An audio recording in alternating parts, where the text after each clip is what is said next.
Welcome, dear friends, to a tale of love, betrayal, and redemption. Enjoy the story.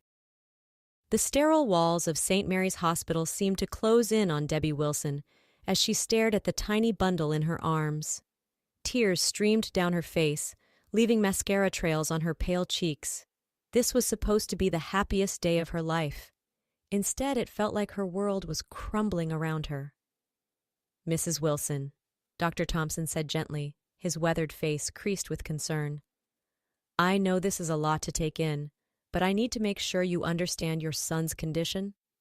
Debbie nodded numbly, her eyes never leaving the wrinkled face of her newborn son. He looked so perfect, so innocent.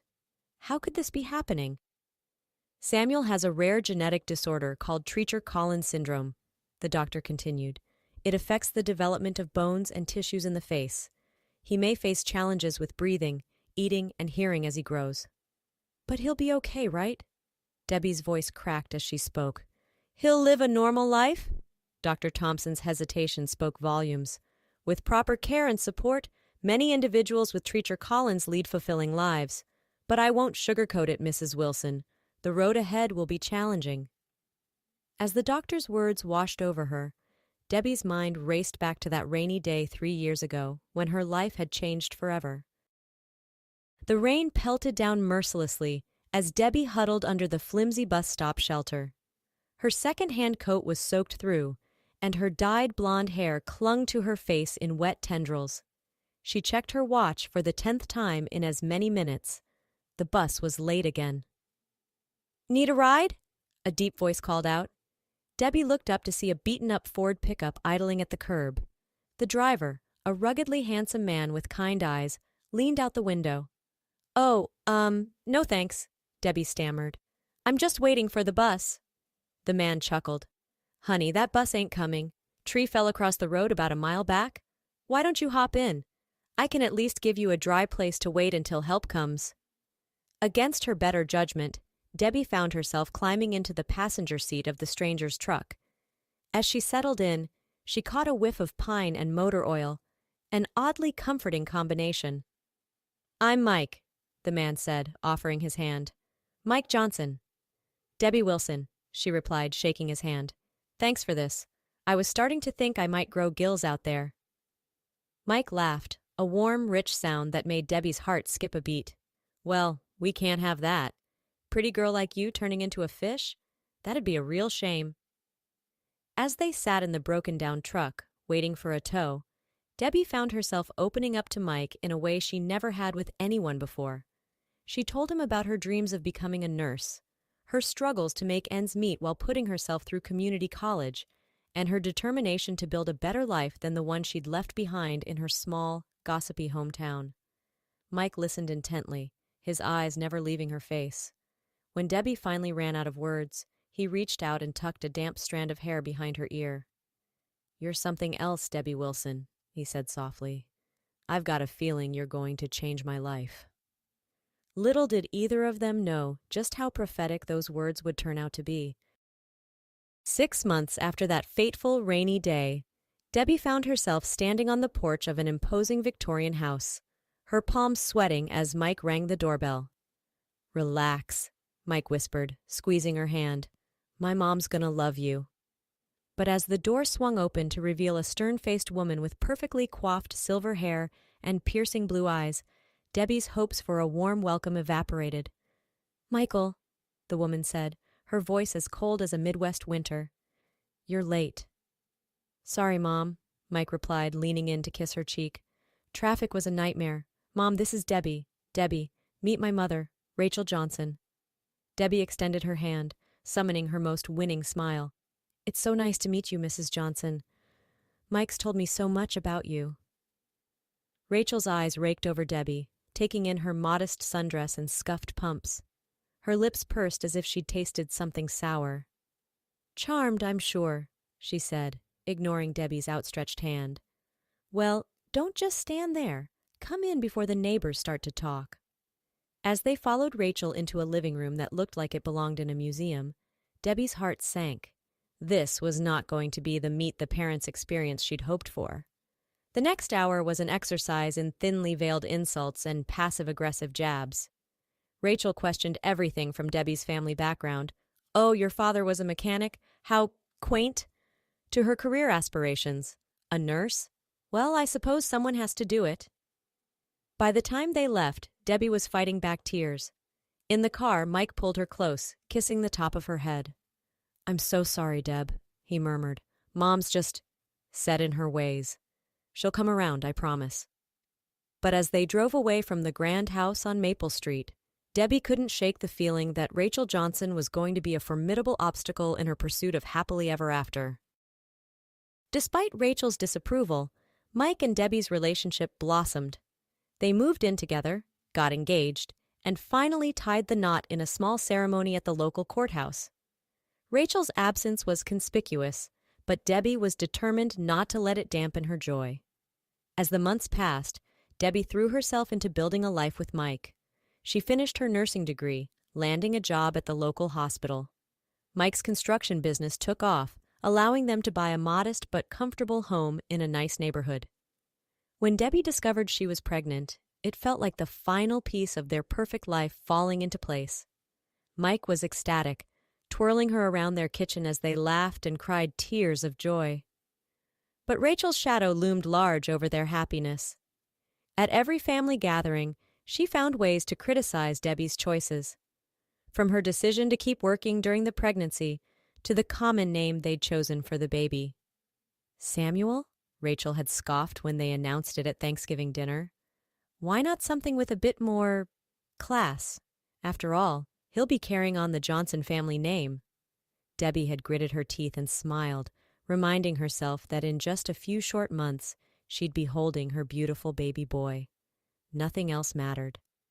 Now, as she cradled that same baby boy in her arms, his future suddenly uncertain, Debbie felt a wave of guilt wash over her. Had she done something wrong? Was this somehow her fault? Mrs. Wilson? Dr. Thompson's voice cut through her spiraling thoughts. Is there someone we can call for you? Your husband, perhaps? Debbie nodded, fumbling for her phone with shaking hands. As she dialed Mike's number, she sent up a silent prayer. Please, let him understand. Let him be strong enough for both of us. Mike Johnson was elbow-deep in drywall dust when his phone rang. Wiping his hands on his jeans, he fished the device from his pocket, grinning when he saw Debbie's name on the screen. Hey, beautiful, he answered cheerfully. How's our little slugger doing? Keeping you up all night already? The silence on the other end of the line made his smile falter. Deb? You there? Mike, Debbie's voice was barely above a whisper. Something's wrong with Sam. As Debbie explained their son's condition, her words punctuated by quiet sobs, Mike felt the world tilt on its axis. This couldn't be happening. Not to them. Not to his son. I gotta go, he mumbled, hanging up before Debbie could respond. In a daze, Mike climbed into his truck and started driving. He had no destination in mind. He just knew he couldn't go to the hospital, couldn't face the reality of what Debbie had told him. Before he realized where he was going, Mike found himself pulling into his mother's driveway. Rachel opened the door before he could even knock, one look at his face telling her all she needed to know. Oh, Michael, she said, pulling him into a hug. What's happened? As Mike poured out the story, Rachel's face hardened. When he finished, she took his hands in hers, her voice low and urgent. Michael, darling, I hate to even suggest this, but are you sure the baby is yours? Mike recoiled as if he'd been slapped. What? Mom, how can you even ask that? Rachel's eyes were full of sympathetic concern, but there was a glint of something else, something calculating. I'm just saying, sweetheart, these things happen. And Debbie, well, she's not exactly from our world, is she? Who knows what she might be capable of? As Rachel's poisonous words seeped into Mike's already confused and frightened mind, a seed of doubt took root. Could it be true? Could Debbie have betrayed him like this? Rachel Johnson strode through the hospital corridors like a woman on a mission. Her Gucci heels clicked against the linoleum, turning heads as she passed. She paused outside room 305, smoothing her designer suit before pushing open the door. Debbie looked up from the bassinet where baby Sam lay sleeping, her face lighting up with hope. Mrs. Johnson, I'm so glad you're here. Is Mike with you? Rachel's lip curled in distaste as she took in Debbie's disheveled appearance. No, dear, Michael is processing the news. I thought it best if I came alone. Debbie's face fell, but she rallied quickly. Would you like to meet your grandson? He's sleeping now, but that won't be necessary, Rachel cut her off. In fact, I think it's best if we keep this conversation between us. Nurse, she called to a passing staff member, would you mind watching the baby for a moment? Mrs. Wilson and I need to speak privately. Once they were alone, Rachel's demeanor changed completely.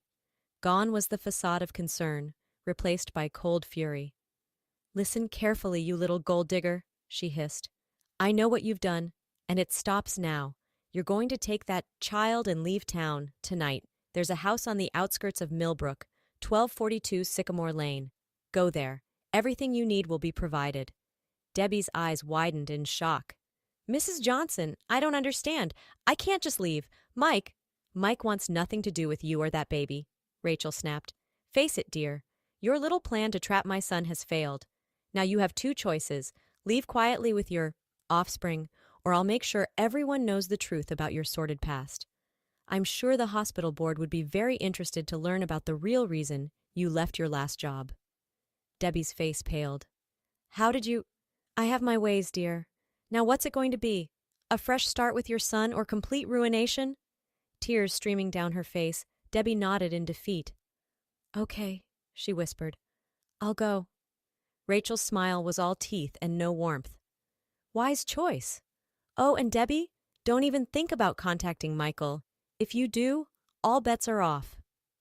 As Rachel sauntered out of the room, Debbie collapsed into the chair by Sam's bassinet.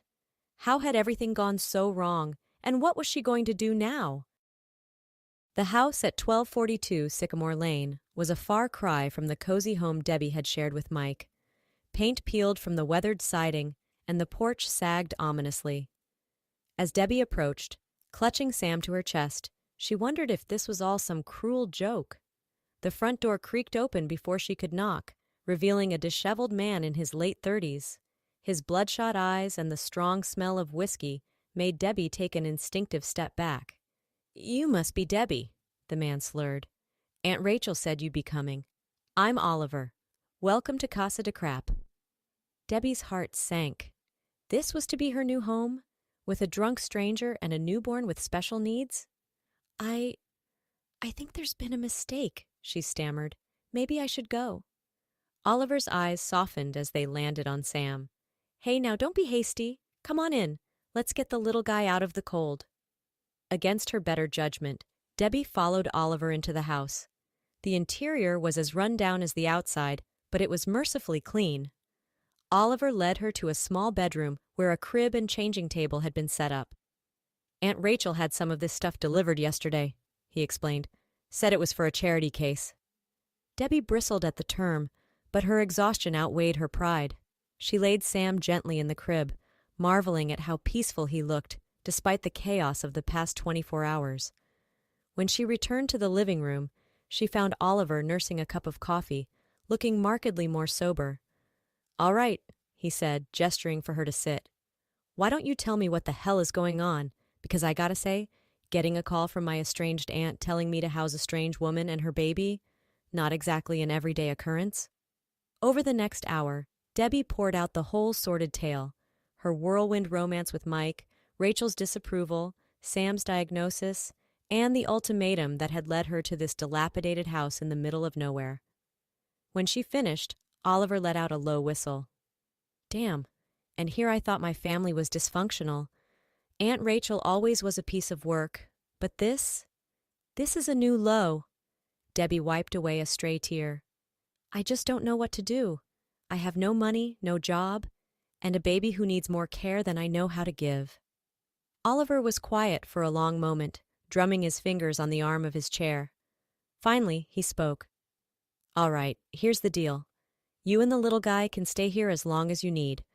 I've got some connections in town. We'll figure out the medical stuff for Sam. And as for money? Well, let's just say Aunt Rachel's not the only one in the family with resources. Debbie's eyes widened in surprise. Why would you help us? You don't even know me. Oliver's lips quirked in a wry smile. Let's just say I've got my own bone to pick with dear Aunt Rachel. Besides, he added, his expression softening, that kid of yours deserves a fighting chance. And something tells me you're just the mama bear to give it to him. For the first time since Sam's birth, Debbie felt a glimmer of hope. Maybe, just maybe, they were going to be okay. 2 weeks passed in a blur of sleepless nights and worry-filled days. But true to his word, Oliver proved to be an unexpected godsend. He helped Debbie navigate the complex world of medical appointments and therapy sessions for Sam, using his connections to get them in to see the best specialists in the area. One afternoon, Oliver returned from a trip into town with a surprise visitor in tow, a distinguished-looking man in his 50s carrying a black medical bag. "Debbie," Oliver called out, "I'd like you to meet Dr. Carl Stevens. He's an old friend of mine, and he's here to take a look at Sam." Dr. Stevens turned out to be a leading pediatric specialist with experience in craniofacial disorders. As he examined Sam, his kind eyes and gentle touch put Debbie at ease for the first time since her son's birth. "Mrs. Wilson," Dr. Stevens said when he'd finished, "I won't lie to you. Samuel faces some challenges, but with the right care and support, there's no reason he can't lead a full, happy life." Tears of relief sprang to Debbie's eyes. "Really? You mean he'll be okay?" Dr. Stevens smiled warmly. "More than okay, I'd wager. Your son is a fighter, Mrs. Wilson, and with a mother as dedicated as you, I have no doubt he'll thrive." As Dr. Stevens outlined a treatment plan for Sam, Debbie felt a weight lifting from her shoulders. For the first time since that terrible day in the hospital, she allowed herself to imagine a future, a happy one for her and her son. Over the next few months, Debbie threw herself into Sam's care with renewed determination. Oliver remained a constant source of support, helping with everything from midnight feedings to driving them to doctor's appointments. As Sam grew stronger, so did the bond between Debbie and Oliver. What had started as an unlikely alliance slowly blossomed into friendship, and then, unexpectedly, into something more. It happened on a quiet evening as they sat on the porch, watching the sunset. Sam was asleep in his bassinet beside them, his tiny chest rising and falling peacefully.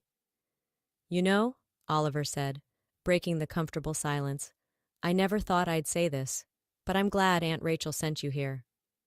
Debbie turned to him, surprised. "Even with all the chaos we've brought into your life?" Oliver's hand found hers, his touch sending a jolt of electricity through her. "Especially because of that. Deb, you and Sam, you've given me a reason to get my act together, to be better." As their eyes met, Debbie felt her heart skip a beat. Without thinking, she leaned in, her lips meeting Oliver's in a soft, hesitant kiss. When they pulled apart, both were smiling. "Well," Oliver said, a hint of his old mischief in his eyes, "I guess that answers that question."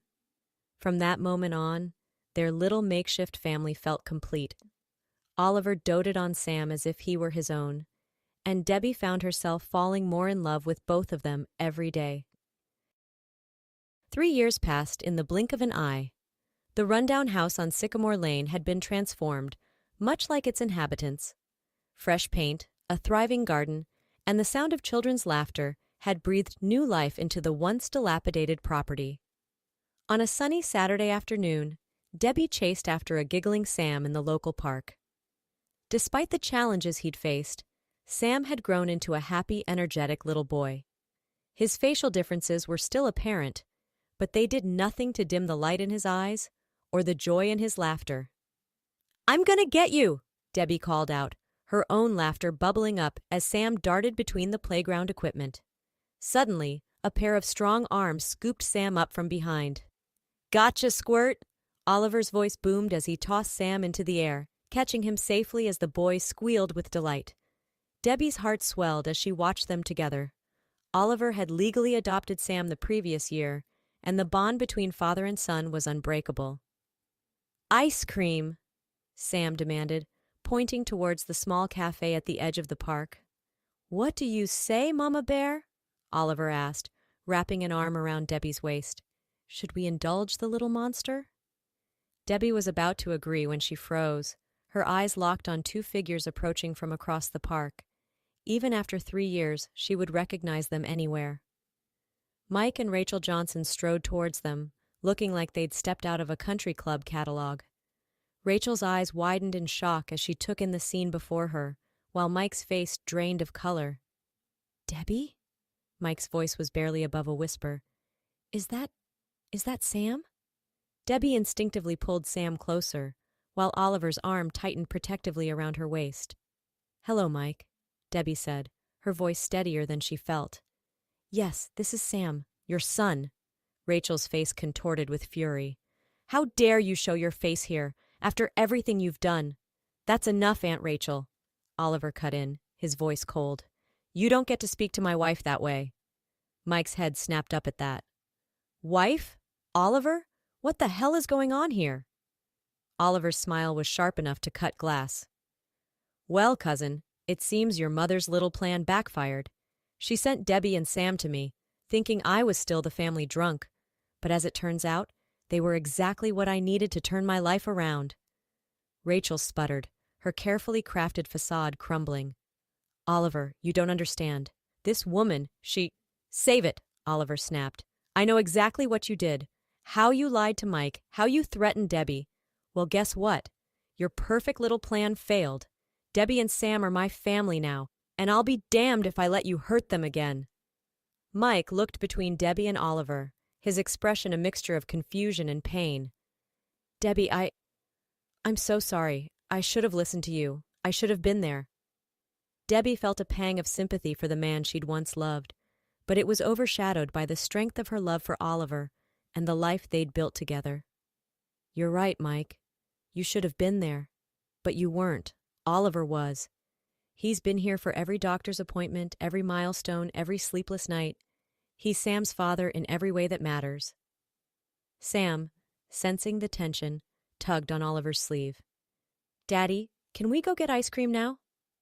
Oliver's face softened as he looked down at his son. "You bet, buddy. Come on, let's go." As they turned to leave, Debbie paused, looking back at Mike and Rachel. "I forgive you," she said softly. "Both of you. But Sam doesn't need your drama in his life. He's happy, he's healthy, and he's loved. That's all that matters." With that, Debbie took Oliver's hand, and the little family walked away, leaving a stunned Mike and Rachel in their wake. As they approached the ice cream stand, Oliver pulled Debbie close, pressing a kiss to her temple. "You okay?" he murmured. Debbie nodded, watching as Sam debated between chocolate and strawberry flavors. "You know what? I really am. For the first time in a long time, I feel like everything is exactly as it should be." Oliver's answering smile was full of love and pride. "That's because it is, Mama Bear. It really is." As they sat on a park bench, enjoying their ice cream and each other's company, Debbie marveled at the twists and turns her life had taken. The path hadn't been easy, but it had led her exactly where she was meant to be, surrounded by love, strength, and the kind of happiness she'd once only dreamed of. Sam's laughter rang out, pure and joyful, as Oliver pretended to steal a bite of his ice cream. And in that moment, Debbie knew with absolute certainty that this beautiful, messy, perfect life was worth every struggle, every tear, and every moment of uncertainty. This was her happily ever after, and she wouldn't change a thing.